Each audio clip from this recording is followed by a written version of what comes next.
Hello everyone, welcome back to my channel. I'm Ashley and today we are going to be unboxing my BoxyCharm Luxe. Now before we do that, if you are new, welcome. I am so glad that you are hanging out with us today.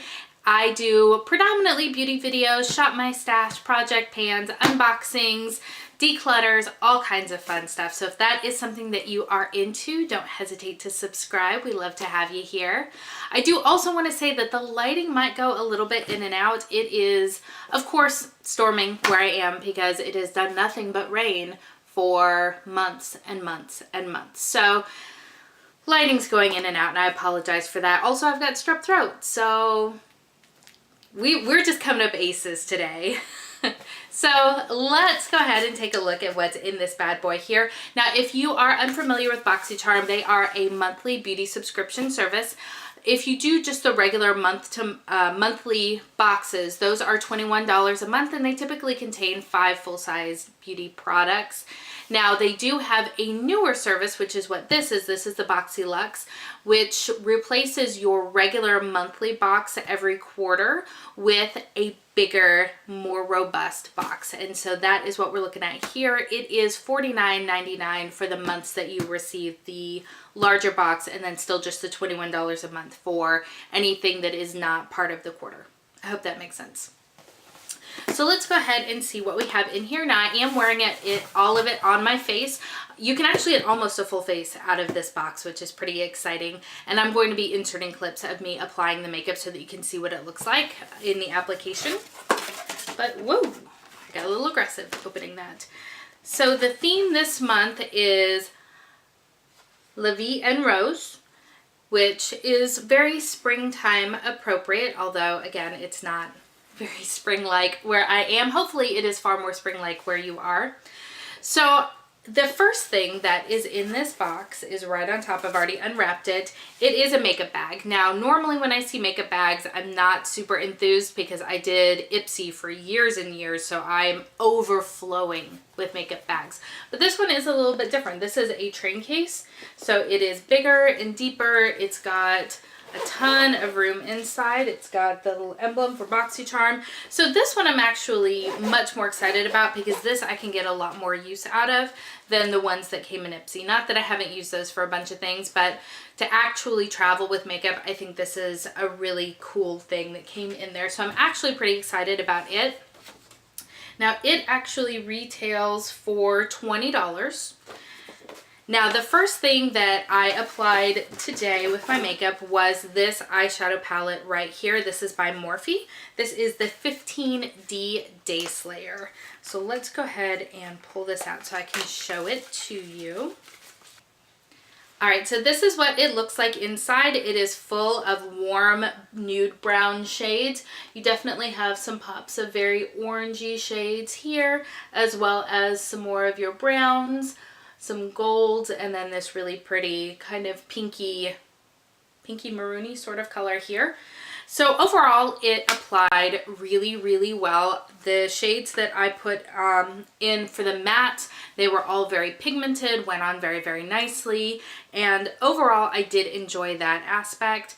Now, what I didn't enjoy so much, and this is something that I've noticed Morphe has done more and more, is on the shimmer shades. You'll notice that I tried to apply it with a brush, which is how I typically apply my makeup every day, whether it's a shimmer shade or not.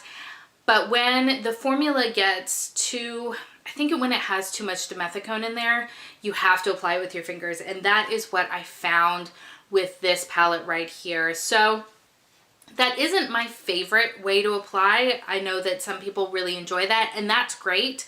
I want the option to be able to use my brush as well. Now, once I patted it all over the lid with my fingers, it looks really, really pretty. So I do think that I'll get some good use out of this palette. It's just worth noting that it is one of those that you have to use your fingers for the metallic shades.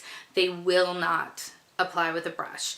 Now, granted, I did only use one of the shimmer shades, so perhaps some of the others might apply a little bit differently, but I don't think that's probably the case. And the reason that I say that is because I have the same sort of critique when it comes to the Jaclyn Hill Vault palettes.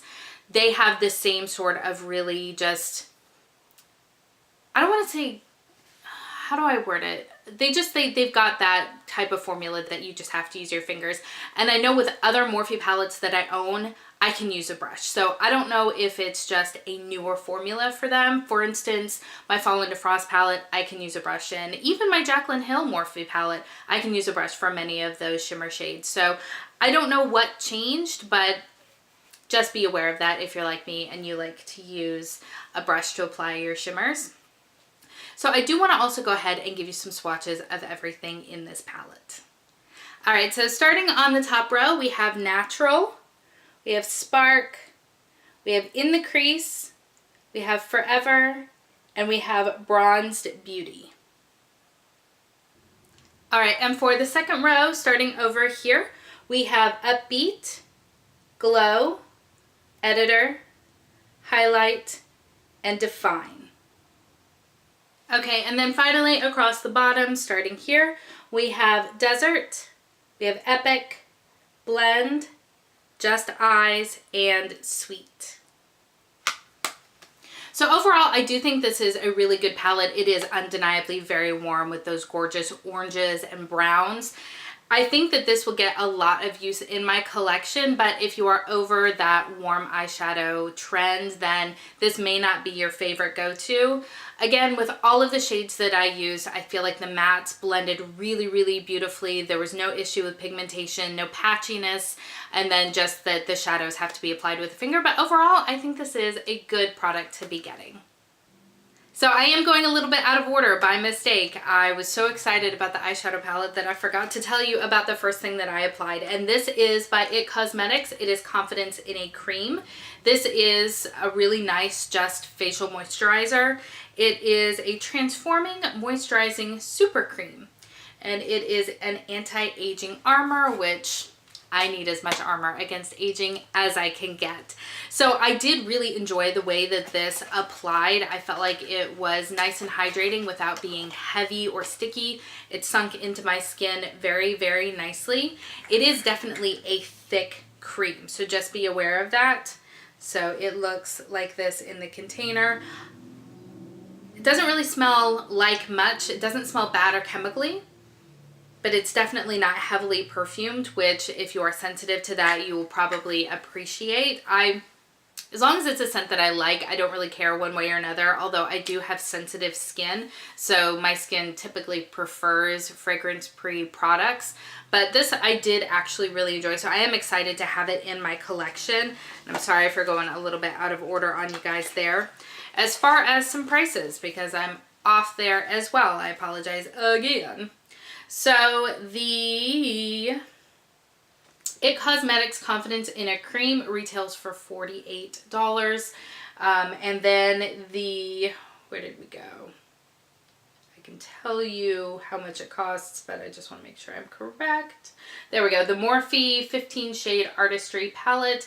It does retail for $16. So just to be aware of both of those also. Now, the next thing that you do actually see in the clip is me using these brushes right here. These are by Moda. This is the Powder and Soft Glow Duo. So a note about these, and I'll probably skip ahead to the section where I'm using this one with my bronzer. This for me personally was not a good choice for my bronzer. This is a more dense brush, and it picked up much more product than I was anticipating. So I did think that it blended out really, really nicely, but if you're like me and you're used to applying your bronzer or contour with a little bit more of a fluffy brush, or maybe just not quite as dense as something like this is, just be aware of that. But again, it blended out really nicely. I enjoy Moda brushes. They are I don't know exactly how to say it. They're part of Royal & Langnickel, and you can typically find this brand in Walmart. Now I did forget to use this guy right here. This is a very flimsy, very fluffy brush. I do have something very similar to this from Crown, I want to say. It came in another BoxyCharm, but it is beautiful for just sweeping on a very diffused highlight. If you like a really punchy in your face highlight, this probably wouldn't be the brush to accomplish that. But I feel like this would also work really well with loose highlighters. I think this would do a beautiful job with loose highlighter. Also, if you wanted just a really soft blush, maybe a loose brush as well. I think this is a really nice brush and I'm glad we got it. Now these Moda brushes, this duo here, they retail for $29.99 if you were to purchase them alone. Now the product that I was using these brushes with in conjunction for the most part is actually this face palette by Cover FX. So this has a lot of really fun stuff in it. So when we open her up, we can see that we've got a blush here, a bronzer here, we've got highlight. This is more of a pinky highlight. This is more of a champagne highlight. In the center, we have what they have labeled as a finishing powder. You probably can't see it, but it actually has a lot of glitter in it, which I don't know how I feel about. So I actually did not use this right here. And then this is a brightener called Moonbeam. This is stunning. This is actually what I have in my inner corners. It is really very, very beautiful. So I did enjoy all of the shades that I used in here, and I'm excited that we got it. I will say that the highlighter did take a little bit of building, and even then it is not as punchy as maybe some people would like it, but if you layer the brightener over on top of it, it will really just sing. So that is just something to be aware of. The blush looks like it would be a really super bright pink, but it diffused out very, very nice on my skin. The contour I used initially as kind of like a bronzer, which is what I generally do. I just use a bronzer, like a combination of a bronzer and a contour. But it is definitely a little bit more on the ashy side, which for a contour is exactly what you want. So I did end up going in with my Becca bronzer on top of it. So just be aware of that. For some skin tones, you may love it, but for me, I had to bring a little bit of that warmth back in. Now this Cover FX for $45. And then let's talk about the last thing that you see me apply in the clips, and that is going to be this lipstick by Becca. This is one of their newer launches. This is in the shade Sea Sugar. The C stands for cool. So if you've looked at these on either Ulta or Sephora or the Becca website, they're grouped by undertones. So you've got cool, you've got warm, and you've got neutral. I tend to fall into a neutral category. So I will say, while it applied really, really beautifully and it feels very, very nice on the lips, for me, it is almost a little bit too nude. Like, you can probably see it is very close to my skin tone, which is not something I typically gravitate towards. So while I will continue to use this, I'll probably have to layer it with a lip liner or mix it with another lipstick, because I just don't know. I just don't know how I feel about the shade for me personally, but this is a subscription service. I didn't go in and pick the shades, you know, so they have to kind of hope that what they send out works for people based on, you know, what they've told them in the past and things like that. So I'm not mad at it, and I will continue to use it. But I know if it were me picking it out myself, I probably wouldn't have gone with this shade. But I do really like the formula of it. It feels really nice, and I'm excited to have it in my collection. And these lipsticks do retail for $24. So we're doing pretty good. We're on a good roll. And let's talk about some of the things that you don't see on my face that also came in this box. So additionally, we have a peel off mask by Wander Beauty. This is the kind that you put on. I would personally recommend a little bit of a thicker layer. You let it dry down completely, and then you peel everything off. I have made the mistake in the past of trying to put on just a very thin coat, and let me tell you, it hurts so bad. Not with this one specifically, but just in general. So if you're going to use a peel off mask, put it on a little bit more heavily than I think you would initially have thought. It takes longer to dry, but it doesn't hurt as much. Now, another thing that you don't see on my face, because I'm a chicken, is this by Iconic Beauty. So this I'm not going to open. If you have seen any of my videos, you know that I am super intimidated by doing my eyebrows. I'm not very good at it. I lack a lot of confidence. I need to practice. So I'm not going to open this because it would just go to waste. I'd rather leave it sealed and donate it to somebody who isn't a train wreck. So this is in the shade, I know I saw it, the shade medium. And what it is, I'll pull it out and show it to you. It is a cushion compact for your eyebrows. So it comes with this cute little tool that you actually flip open. And it's got a little brush on one side and a little spoolie on the other. It's super adorable. And then it's got the little cushion here that you would dip into to get the product and use it like you would anything else. So I am not going to show you what it looks like, which is probably bad on me for being a lame reviewer. But like I said, I don't feel like I would be very successful with this product just because of my inability to use eyebrow products, and I'd rather donate it to somebody who could get use out of it. Now, as far as what that retails for, that is by Iconic London, and it retails for $40. So if you do your brows and the shade's a good match for you, that's a win right there. Along the lines of things that I'm really bad at using and so I'm not wearing are these Lily lashes. Now these look so stinking pretty. These are faux mink lashes and they look gorgeous and they kind of make me want to try to get into lashes. I'm not gonna lie. They are really just fluffy and very pretty. So these I'm excited for in kind of a weird way, I guess. And they retail for $24.99. And then finally, the last thing in here is a nail polish duo. This is by Deborah Lippman. We have the shades Oh Donna and Modern Love. Let me pull them out for you. And these look really very pretty, so I'm excited about these. So you have kind of a dusty mauve right here and a sparkly purpley mauve right there. They are really pretty. Just for reference, this one here is Modern Love and the sparkly one is Oh Donna. I'm excited about these. They look like they're on the mini size, or not mini size, probably in between a mini and a full size, which I'm totally fine with because I've got, like everything else, about 1 million nail polishes that I never go through. So that's very exciting for those there. And these retail for $20 in this duo format. So overall, I'm pretty happy with what we got in this box. I feel like there is a lot here that I will get tons of use out of, which is when I'm measuring the value for me of a subscription box is by whether or not these products are things that I personally am going to get use out of.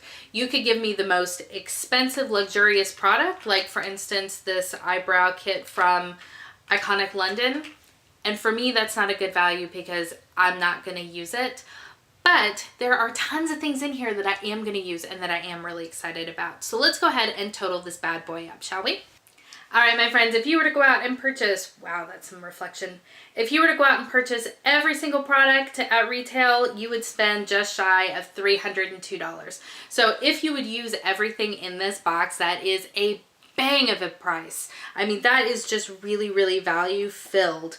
And I'll be honest, for me, it's still really good because even though there are a couple of things in here that I wouldn't use, that's still giving me well over a value of what I paid for the box. So I'm really actually quite happy with this one. If you saw my last Boxy Luxe, I was a little on the fence. I'm feeling much happier about it this time. Let me know, have you signed up for this particular facet of BoxyCharm? Is it something that you're interested in doing? If you have, what do you think of your Boxy Luxe boxes? I hope that you are having a wonderful day and I appreciate all the time that you spent with me today. I will see you next time. Bye.